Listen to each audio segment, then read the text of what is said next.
Hello all, and thanks for joining me. Today we'll be continuing with the intro questline for Destiny 2.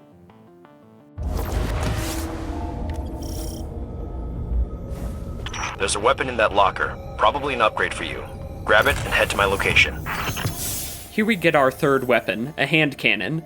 Hand cannons have longer range than our auto rifle, operating best at medium to longish ranges.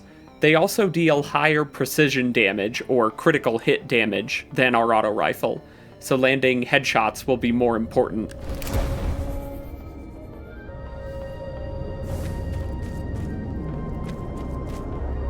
I'll scan for signals from my jump ship. I need you to be my eyes on the ground.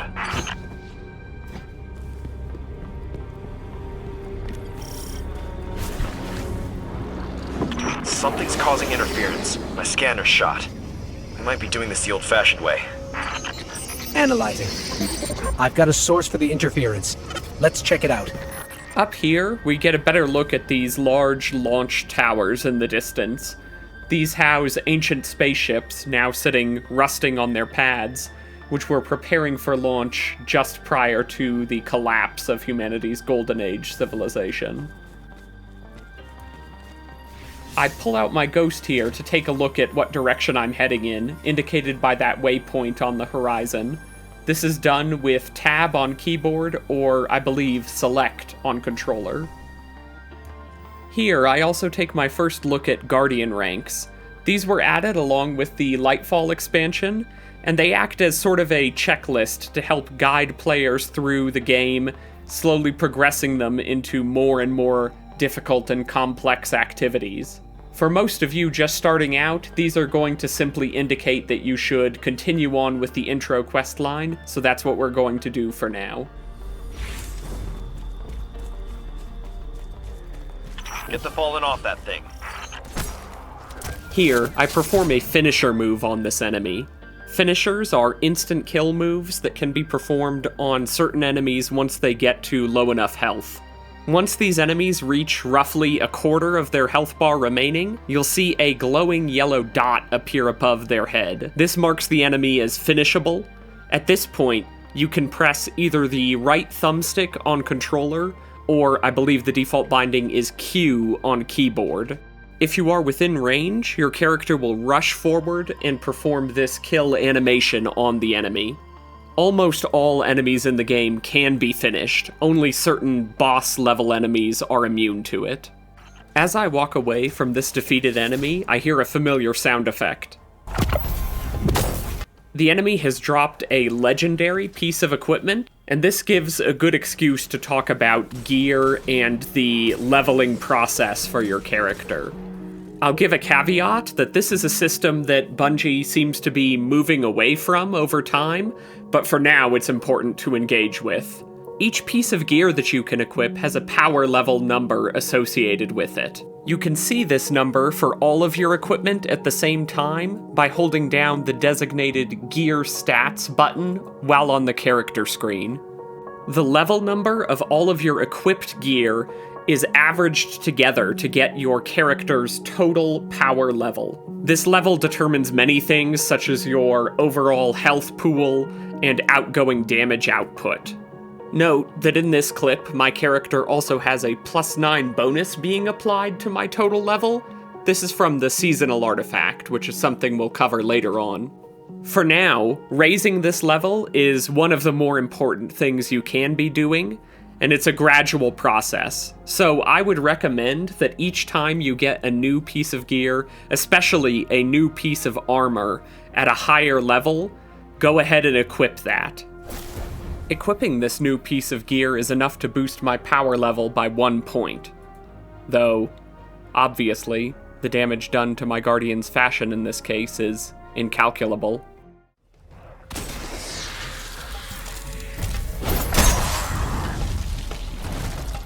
Get me closer to that antenna.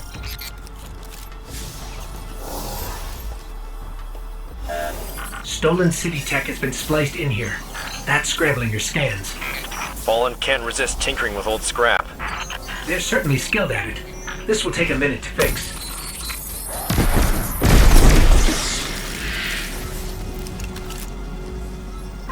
Hold them off while I work on this.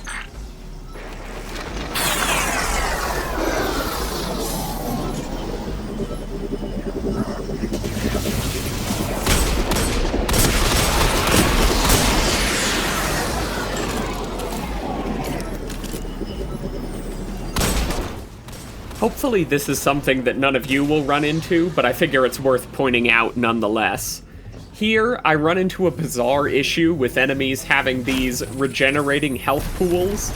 As you can see, when I melee this enemy, their health bar drops to less than half, and then immediately jumps back up again. I'm not entirely sure what causes this issue, but I suspect that it's a result of heavy server load at the time that I was playing. This was recorded almost immediately after the release of the Lightfall expansion, so I expect that the servers were under especially heavy load and were slow to respond. Things like this are rare, but worth noting. Signal restored. Damn. Our team signals are missing, and last known locations are nowhere near each other. They wouldn't split up unless things got real bad. I'll track Cass. You find Maeve. Sending coordinates now.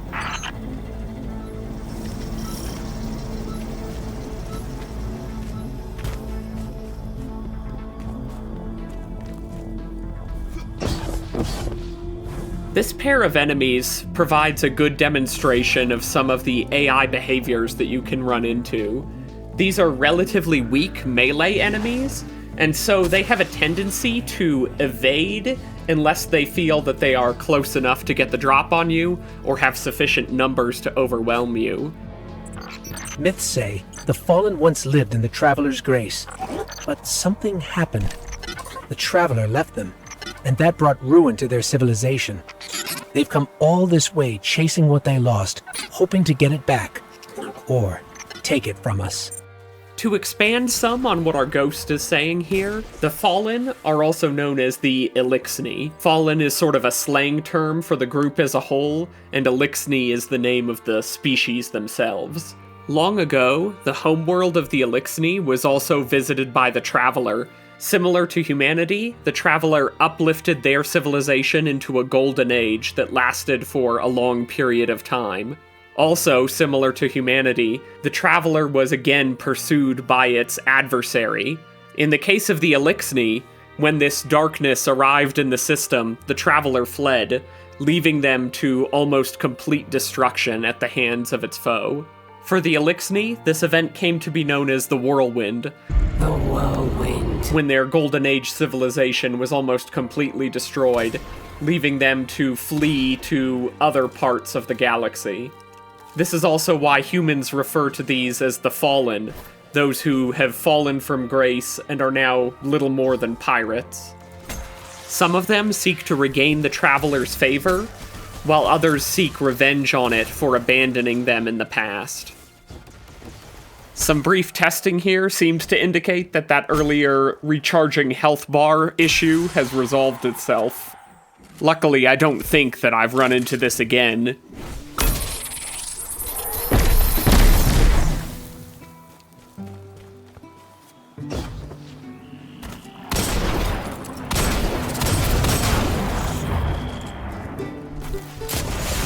Here, I get a random drop of my first power weapon, a rocket launcher. This occupies the final of our weapon slots, the power weapon slot. Weapons in this slot use their own designated heavy ammo type. They tend to deal extremely high damage, but have limited ammunition reserves. This also presents a good opportunity to talk about the three weapon slots in general. They are, from top to bottom, the kinetic, energy, and power slot. As you can guess, the kinetic slot has historically held kinetic-type weapons. These weapons deal higher damage to unshielded enemies, and lower damage to enemies with any kind of elemental shield type. We'll see enemies with these shields later on.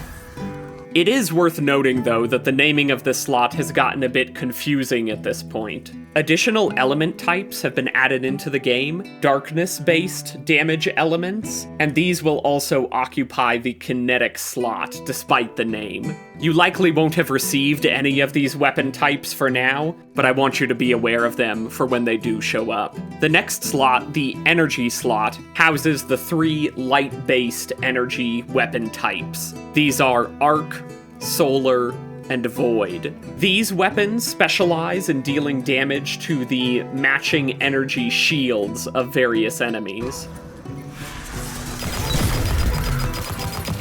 The final slot, as we've just discussed, is the power slot. Weapons in this slot will have an associated energy type, either darkness or light, both in the same slot. Equipping your character with a varied set of kinetic energy and power weapons is crucial to success, and swapping between them can give you tactical advantages depending on the situation.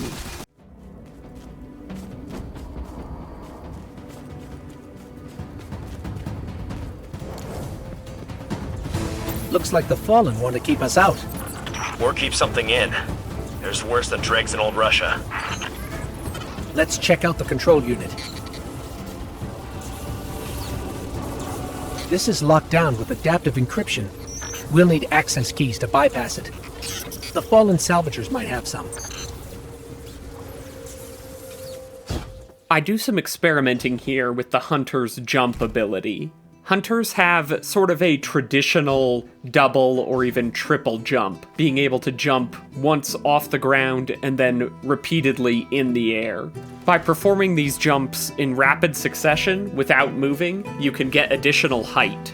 By spacing out the time between jumps and moving at the same time, you can get extra distance out of it. This isn't all too dissimilar from how the Warlock jump functions, which I'm much more familiar with. In the case of Warlocks, their jump is sort of a glide move, but by performing that glide almost immediately after your initial jump, you can get extra height. And by performing that glide a fair time after your jump, you can get extra distance as well.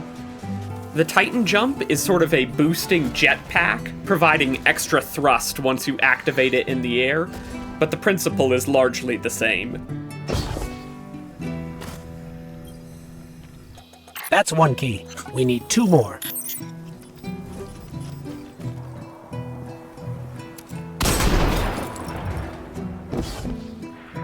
Just over this ledge, we come across another fallen servitor.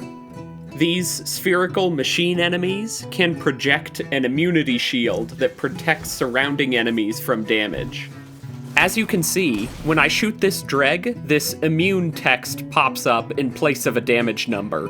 This text essentially serves to tell you that you're doing something wrong. Either there is a mechanic that is preventing damage, which is the case here, or you are under-leveled for whatever you're doing and need to equip some higher-level gear in order to actually do effective damage. The shields generated by these servitors defend against all damage. However, there is a brief window of time where the enemy is unprotected between projections of the shield. While you can wait for this narrow window in order to damage the enemy, it's much more effective simply to take out the servitor first, removing the shield at the source.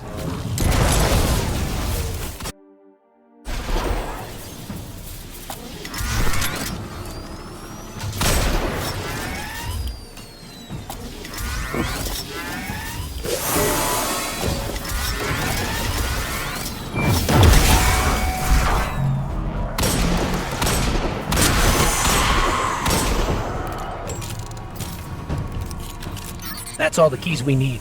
I should be able to break the encryption now. Seeing that pile of heavy ammo back there finally got me to remember to use my rocket launcher. I proceed to overcompensate and go on a mild rampage with it.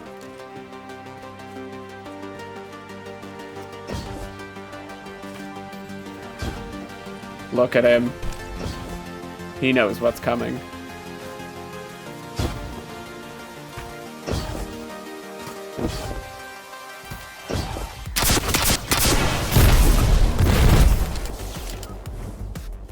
With my bloodlust satisfied, I head back to take down that barrier.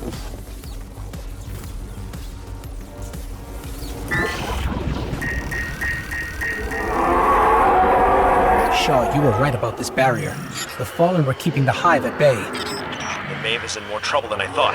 You need to hurry.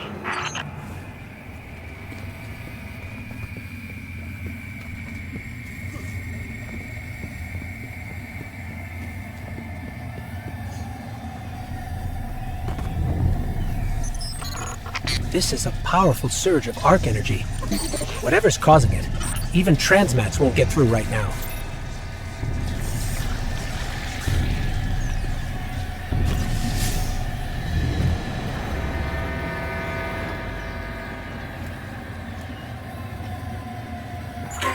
Hive contact.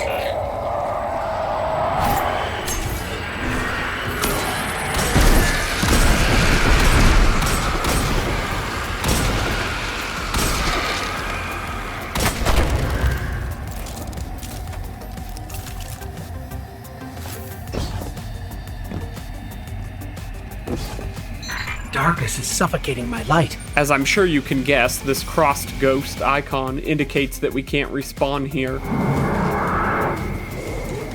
Death in this area will mean restarting from a checkpoint, or potentially restarting the mission entirely.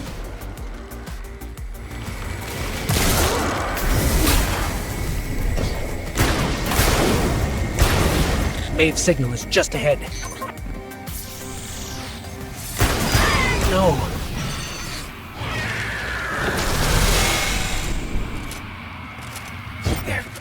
There may still be light left in her ghost.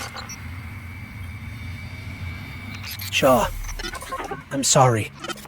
We were too late. I was too. Cass, I couldn't get to him in time. There was a Hive wizard, a powerful one. We tried. This isn't on you. You did what you could. We have the remains of her ghost. She'd appreciate that. You should just head to camp before that wizard comes back. Without their ghost, a guardian can't be resurrected. Even if they do survive, with their ghost dead, they lose their connection to the light and will be incapable of using any of their previous abilities.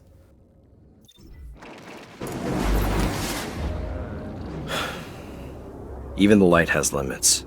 Sometimes you don't come back. That hive you saw was a powerful wizard named Navota. Didn't expect to run into something that strong, and I wasn't prepared. Now it's too late. Maeve and Cass knew the risks. Best way to honor them is to finish the job.